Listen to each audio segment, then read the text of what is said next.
And that brings us to the second part of our conversation this morning. We are looking at the aviation sector and what this CTC project is all about. And joining us for that conversation is aviation consultant, Mr. Yemi Dada. It's nice to have you on the program. Good morning. Good morning. Thanks for having me.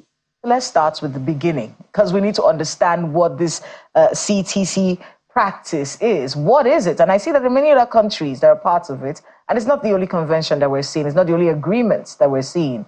But let's talk about this one. What's it all about? Well, the Cape Town Convention is a convention that came into force in 2001. Nigeria ratified that in 2003 and domesticated it in 2006 through the Civil Aviation Act. It's really about interest in mobile assets that can go across territories.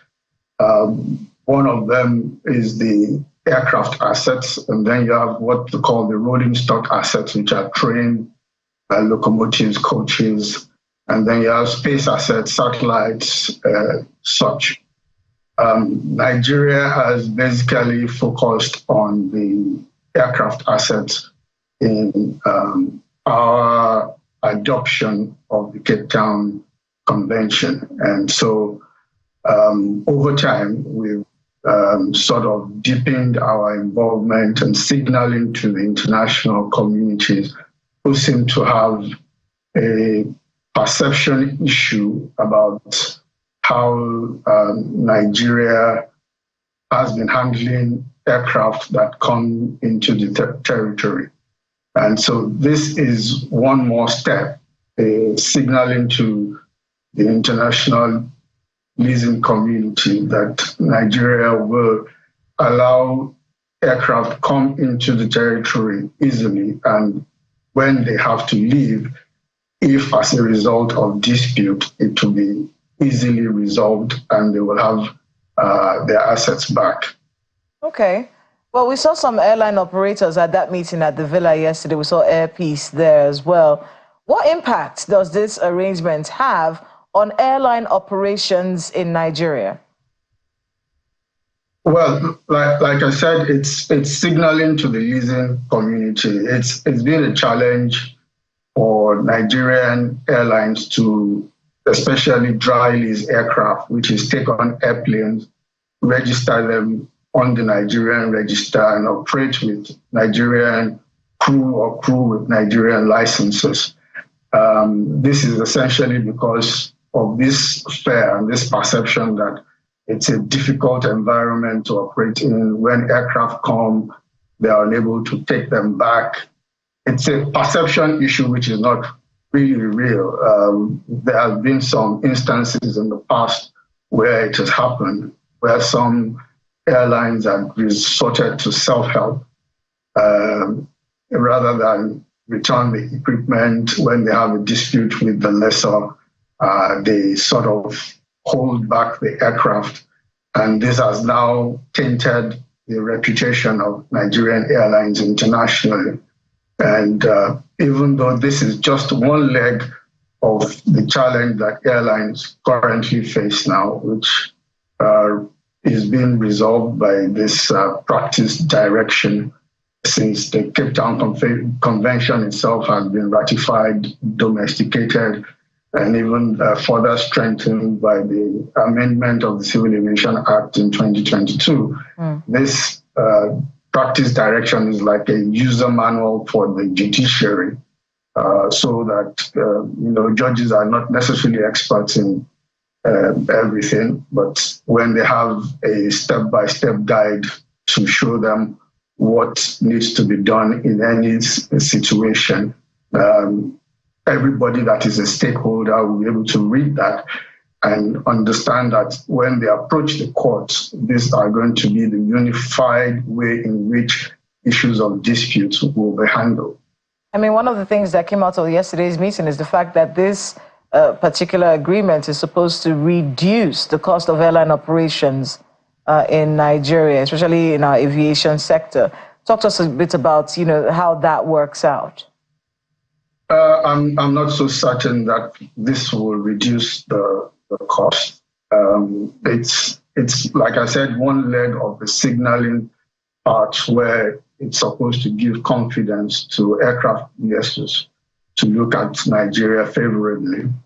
The cost of leasing aircraft basically revolves again around that trust issue, because lessors now, in other territories where they will ask for 1 month of a deposit and 1 month advance payment, will ask Nigerian carriers sometimes to give them 6 months advance payment, 1 year advance payment, and where you're even able to put in place an arrangement where you have a letter of credit or a guarantee.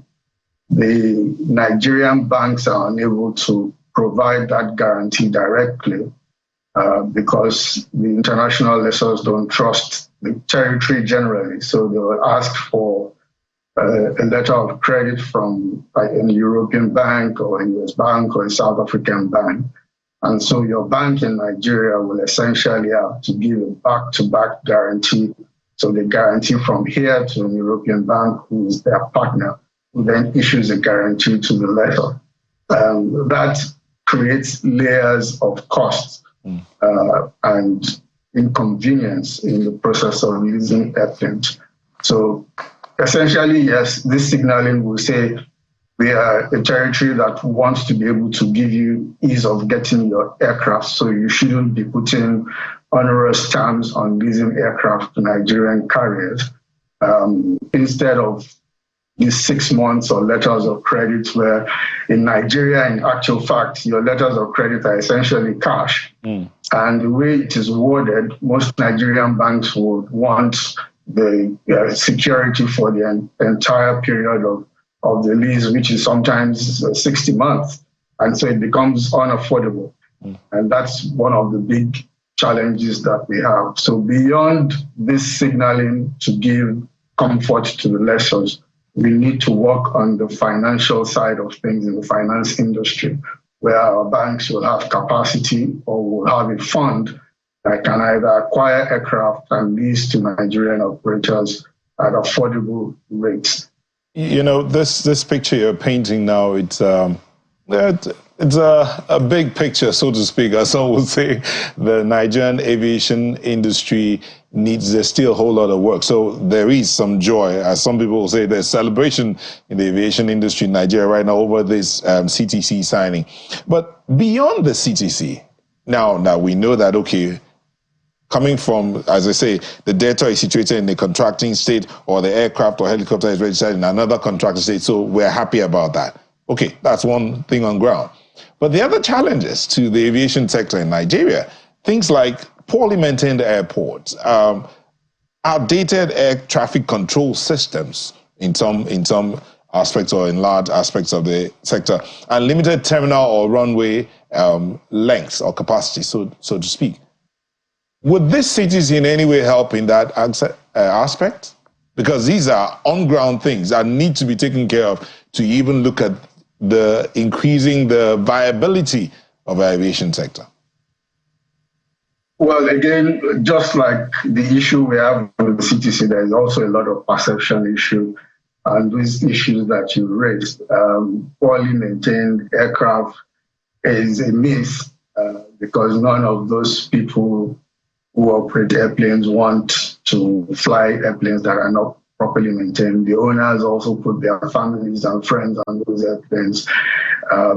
Maybe sometime in the Asian past we might have had such issues, but maintenance in Nigeria has been upped a great deal.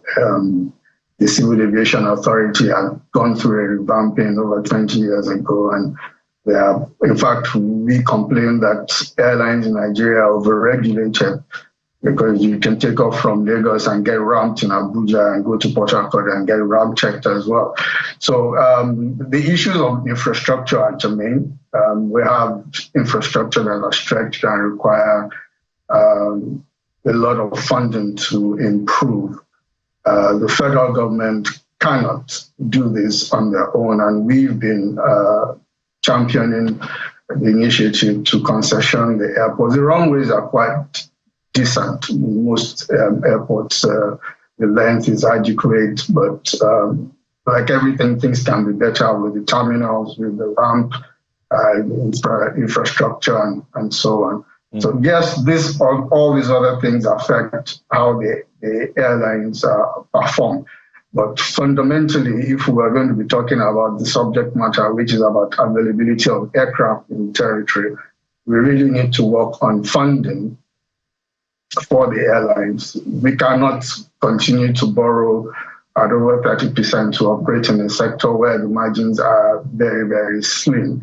And the disposable income of the population is also very, very low, and in some cases non-existent. So we're looking at a situation where we want to turn the airline business into a mass carrier, competition against buses, but the fares are so different in other places. Mr. Dada, if I may come in here, you said we need to look at the issue of funding.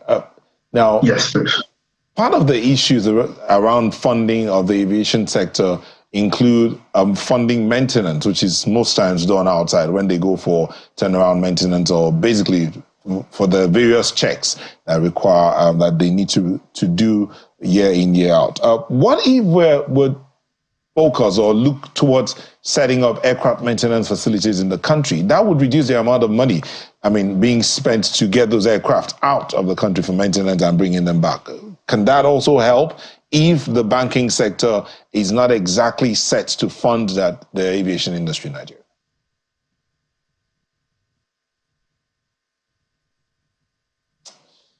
Mr. Dada, okay. Lost him temporarily there. Hopefully we can get him to come back in while we're waiting for Mr. Dada, the aviation consultant, to get back and talk to us. This matter of aircraft maintenance is another area altogether. Maintaining the airports. The airports themselves are poorly maintained. The aircrafts, one of those days I was flying and I actually took a video of where I was sitting and water was dripping. I was getting that drip before takeoff. And I was like, come on, this is supposed to be. I look at where Mr. Dada is coming from. A lot has been done. Things are a lot better in our aviation sector. But it's not uhuru yet. It's not perfect yet. There's another issue. I know that we're trying to look at this CTC agreement that has been signed. I think we have Mr. Dada back now. Okay.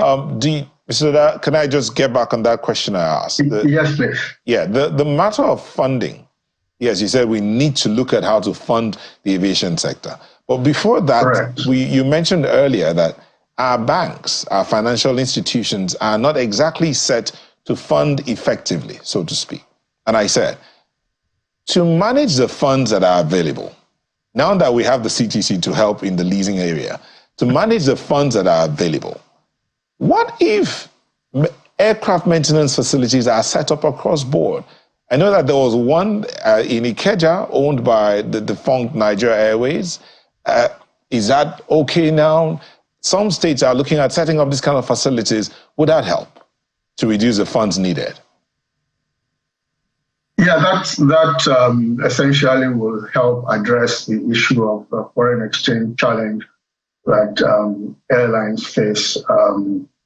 It's a partnership that needs to be developed between the airlines and the fund providers. Some states, like the Akwa Ibom state government, has been working hard to set up an MRO in Uyo. Aero contractors, the oldest private carrier in Nigeria, does have a maintenance facility, in some sense, but it just does the work. They're able to do checks to a certain level on some airplanes here in Nigeria. I think more has to be done in this regard.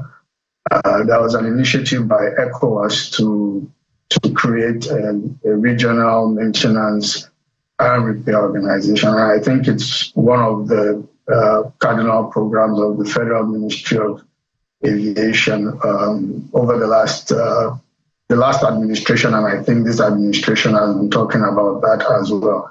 So it is an important thing that we need to domesticate the maintenance of our airplanes as much as possible. It will help on the foreign exchange side, but not in terms of the cost of fund, which is what I was talking about, which is essentially something that we need to create a cheap fund that will fund the airline industry.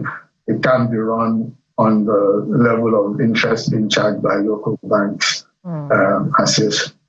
I mean, I was, looking at the aviation sector, not just in Nigeria, but around the world, but really in Nigeria, one of the biggest problems that is faced is the high cost of operation.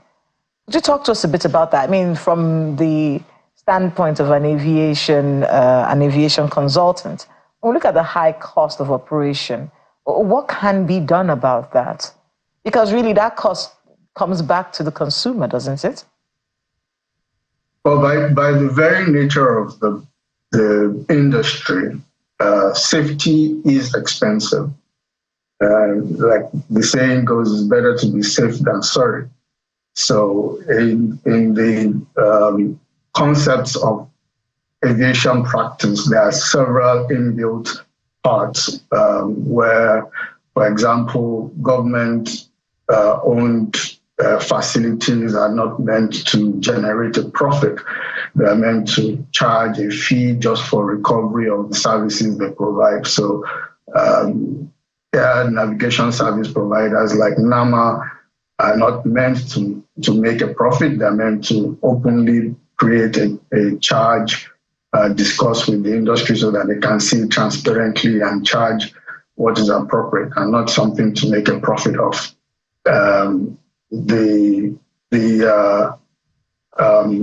other inputs in the business are also quite expensive, but it's something that you work on your cost as you operate. So you front load a lot of investment, and over time you recover them. And while the cost is high at the beginning, over time you get the benefits.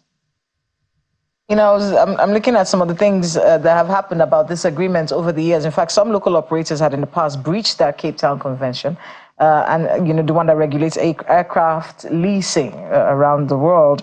And it led to the Aviation Working Group, co-chaired by Airbus and Boeing, to say that Nigeria will be blacklisted until it implements a law that will guide against the repeat of such a breach. So with the signing of this, with us implementing this, are we officially not going to be on that blacklist? Well, I don't understand why they said we need to implement the law, because we've actually implemented the law since 2006. We domesticated the Cape Town Convention in 2006 as the Civil Aviation Authority has the function to maintain the register of aircraft and engines and other appliances in the territory, and to note the interest of the owners. Apart from the International Registry on Aircraft, where this is also supposed to be noted by the owners. So it's not a function of that. This just signals to the international community that if there is a dispute and you approach the Nigerian courts, you are not going to be tied in that process for a very long time while your asset sits down and rots away. So the practice direction will show them what the Nigerian judiciary knows and what they are going to do. And the only way we can begin to show that we are doing it is by practicing it. So, while we hope that no dispute comes, that we go to court to prove that we now are able to take airplanes and release them when there's a dispute, we hope that this signaling will give them enough comfort to begin to work on the onerous terms that they give to Nigerian airlines when we want to lease airplanes. I mean, the vice president, very excited yesterday, said it was a historic day for the Nigerian people. And of course, it's not Justice Soho, of course, from the judiciary in that particular meeting. But I want to be able to talk to you about the aviation sector away from this agreement. There have been so many complaints on service delivery. cancellation of flights, postponements without explanations, and things like that. You've been speaking earlier about how things are a lot better than they were before. But with the issues that we keep seeing right now, with the complaints that we keep getting from customers, especially those who use airplanes in Nigeria, quite a lot of complaints about service delivery. From your point of view as an expert in that sector, what can be done to make it better? And are airlines living up to the expectations when it comes to service delivery to the Nigerian people?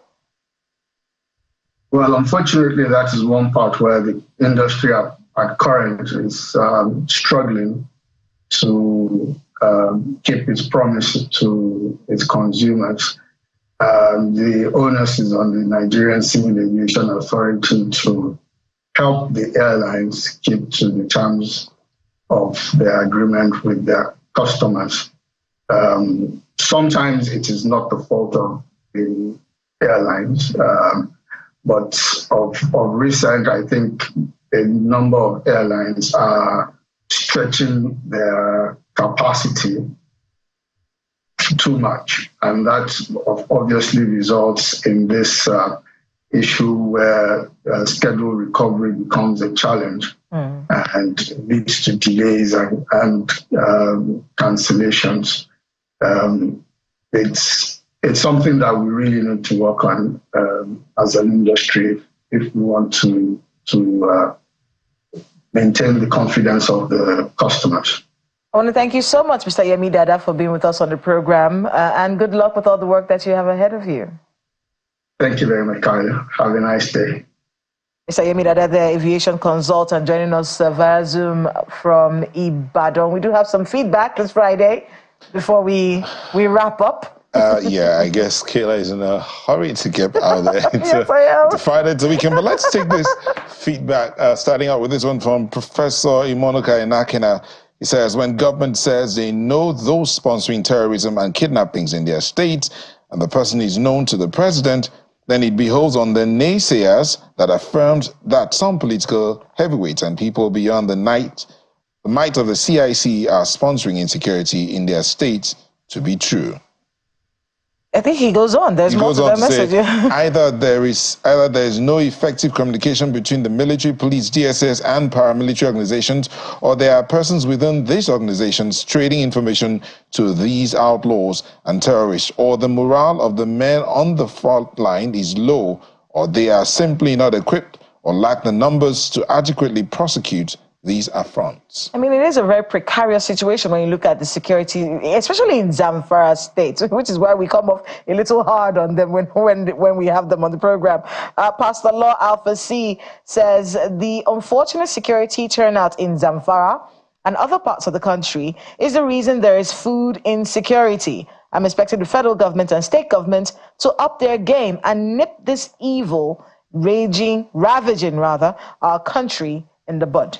Then there's this one from AGKAZ, talking about the flood situation, I guess. It says, my heart goes out to the families of the fallen security agents or still security who paid the supreme price in an attempt to rescue staff of Cetraco. I feel this is a needless waste of life. How can you not foresee the possibility of an ambush in such a scenario? That's coming from AGKAZ. Do we have more?